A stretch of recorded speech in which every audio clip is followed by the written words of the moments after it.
Israel की सेना ने भी वर्ष 2023 में गाजा में हमास के खिलाफ बमबारी के लिए एआई टारगेटिंग सिस्टम का इस्तेमाल किया था।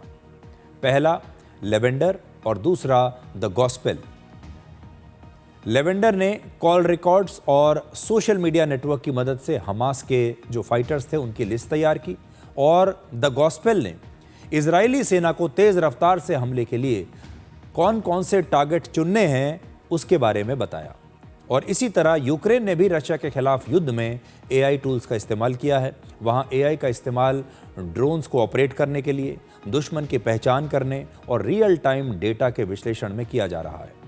कहा तो यह भी जाता है कि वर्ष 1945 में दूसरे विश्व युद्ध के दौरान भी ब्रिटेन ने कोलॉसस जैसे शुरुआती कंप्यूटर्स का इस्तेमाल नाजी जर्मनी के मैसेजेस को डिकोड करने के लिए किया था, और यह हिटलर की हार की एक बड़ी प्रमुख वजह बनी थी, क्योंकि इसकी वजह से ही जर्मनी के सभी गुप्त संदेश दुश्मनों तक पहुंच रहे थे। इस शुरुआती कंप्यूटर को आप आज के एआई का पूर्वज मान सकते हैं।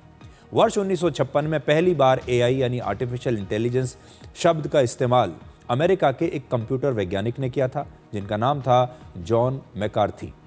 1979 में अमेरिका की स्टैनफोर्ड यूनिवर्सिटी ने एआई की मदद से चलने वाली दुनिया की पहली स्वचालित गाड़ी बनाई थी, और फिर 80 के दशक तक अमेरिका ने एआई के ऐसे सॉफ्टवेयर्स का निर्माण कर लिया था जो करोड़ों पेजेस के डेटा को कुछ मिनटों में विश्लेषण करके उनमें कुछ खास पैटर्न्स ढूंढ सकते थे और उनका नतीजा भी निकाल सकते थे।